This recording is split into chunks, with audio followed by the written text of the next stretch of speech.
Muy buenas tardes, tengan apreciables doctorantes. Les saluda con el gusto de siempre la doctora María Catalina y es un placer para su servidora, en esta ocasión, poder disertar nuestra cuarta y última cápsula informativa de la materia que lleva por nombre Seminario de Investigación 2.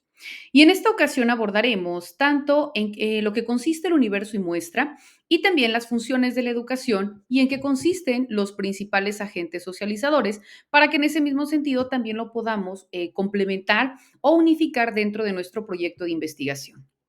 Cuando hablamos primeramente del universo y muestra, vemos que es el apartado en donde se describe la población, el tamaño y la forma en que de manera anticipada se va a seleccionar nuestra muestra, es decir, la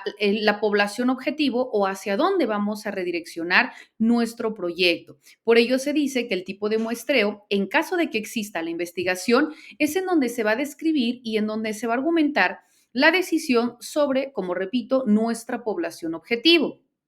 También aquí se determinan los criterios básicos de la determinación de nuestra muestra y en ese mismo sentido se deben de responder a dos interrogantes. La primera de ellas, ¿quiénes son los que forman parte de la realidad que investigo? Y segundo, dentro de ellos, ¿quiénes serán mis informantes? Es decir, si estoy llevando a cabo un proyecto en base a el nivel de educación en México o la educación preescolar o cuáles son los factores que determinan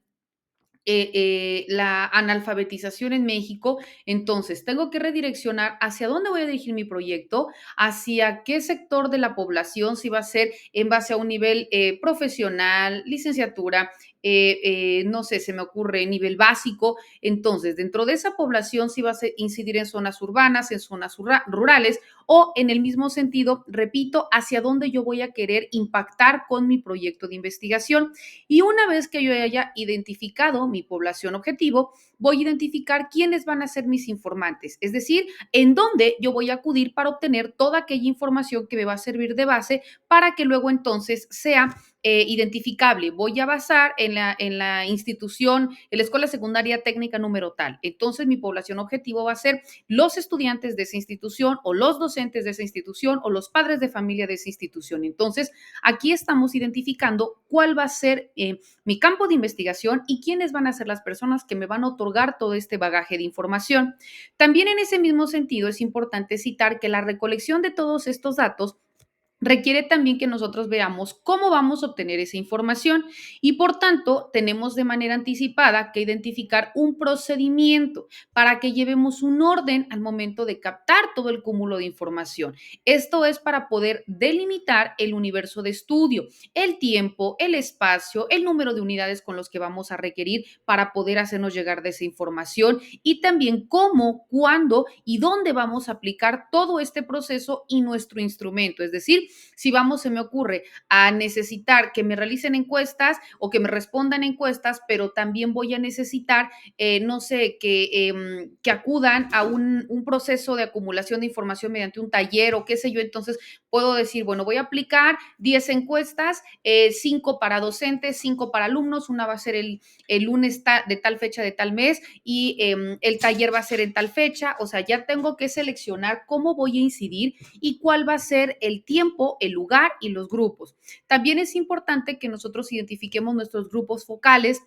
donde vamos a obtener la información y repito, donde vamos a nosotros identificar sobre qué vamos a basar nuestra información a recepcionar, sobre cuestionarios, sobre entrevistas, sobre talleres, sobre lluvia de ideas, sobre cómo, ¿verdad? Entonces, todo eso nos va a seleccionar, nos va a servir para poder seleccionar la muestra, es decir, cómo va a ser de 100 personas, vamos a impactar o a realizar una encuesta a 50, que es el porcentaje medio en donde yo puedo tener esta información y del 50%, 20 me dijeron tanto, 10 me dijeron tanto, entonces ya estoy del todo particularizando en la especie que es la muestra y sobre esta población objetivo voy a incidir o voy a soportar mi proceso de investigación. Cuando hablamos del universo, el universo es toda la población o todo el conjunto de personas, de los seres o de los objetos a los que se refiere nuestro resultado de la investigación. Cuando hablamos del universo de la población, vemos que una población es infinita cuando no es posible contar a todos los elementos, ¿no? Ejemplo, que nosotros dijéramos cuánta población existe en el mundo o va a existir en el mundo en el 2026, no, pues no lo sabemos. Pero, por ejemplo, cuando nosotros queremos identificar algún número que sí puede ser cuantificable, podemos identificar cuánta población existe en el nivel primaria básica en el estado de Chiapas. Ah, pues existe también un número específico a partir de un censo que se puede identificar, en donde ya se recepciona que ya se encuentran en edad escolar. Entonces, hay formas de medir y hay otras que simplemente se encuentran fuera de nuestro alcance. Pero cuando hablamos de la muestra, nos dice que es un subconjunto o es una parte de la población seleccionada para poder describir las propiedades o las características, ¿no? Por eso se dice que la muestra es aquel componente de algunos individuos, de algunos objetos o de algunas medidas dentro de una población. Lo que hace rato les decía, si queremos impactar, se me ocurre, en 100 personas, entonces, de estas 100 personas, que era nuestra población objetivo, al momento que yo estoy indicando, en este caso, el 50% de la población total, que es mi universo, me estoy enfocando en el 50% que es mi muestra. Y de ese 50% es en donde ya voy seleccionando cuántas mujeres, cuántos hombres o qué me arrojó este resultado en base a las encuestas o este parámetro. Entonces, me va a dar un porcentaje que va a ser proporcional al número de personas que es mi población objetivo, que es la totalidad, y ahora basado en mi muestra, que es el número al cual yo acudí de manera directa y del cual yo obtengo esta información. Por tanto, vemos pues que estos son los elementos que me van a servir para poder soportar mi proyecto de investigación. Algunos de las cuestiones que podemos tomar dentro del muestreo son, por ejemplo, aludir a lo que es la población, lo que son los elementos, lo que son los objetos, o sea, dependiendo de lo que nosotros querramos,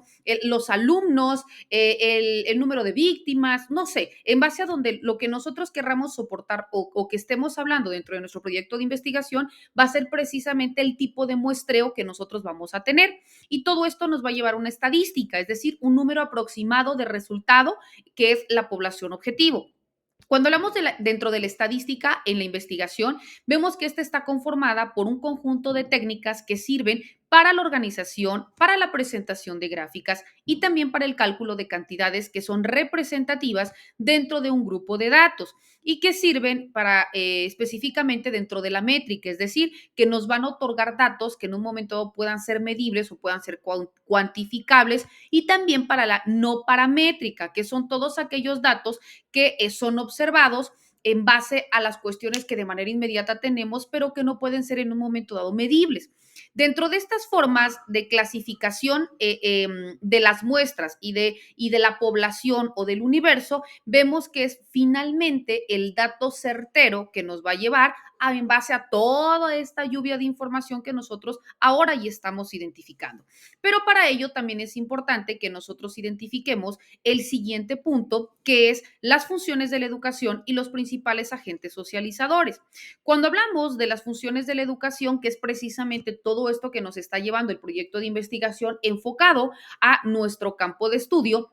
nos dice que dentro de las funciones de la educación encontramos que la educación como ente socializador se puede percibir tanto elementos que inciden ya sea en el trabajo, en la comunidad, en el colegio, las amistades, la iglesia, las familias, porque son todos aquellos grupos o roles con los cuales nosotros como individuos interactuamos y que por supuesto inciden dentro de nuestra educación y que todo esto también nos va a llevar a que nosotros obtengamos o tengamos la necesidad de poder validarlos dentro de nuestro proceso de investigación, porque si queremos saber por qué existe un número determinado de analfabetismo en México, se me ocurre, ¿no? Que ese fuera nuestro tema de estudio, aparte de que tenemos que acudir a determinadas instituciones para que nos arrojen los datos duros, pero también podemos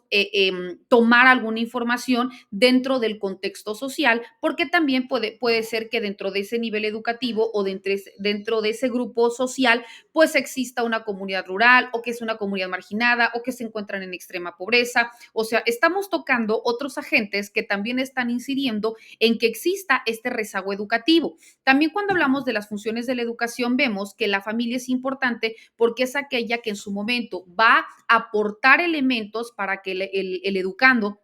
acuda, exista un mayor compromiso dentro del proceso de enseñanza, aprendizaje, etcétera, o quien también empieza a generar estas barreras dentro del proceso de la educación. Los agentes de socialización son todas aquellas personas que están encargadas de que funcione correctamente una sociedad. La socialización ocurre en muchos ambientes y también en interacción con mucha gente. La socialización puede ser positiva o puede ser negativa de acuerdo al impacto que tiene dentro de todo el constructo social. ¿Por qué? Porque, por ejemplo, cuando hablamos de una socialización primaria, es, por ejemplo, cuando interactuamos, ¿no? Individuo con persona, persona en la familia, con nuestros vecinos,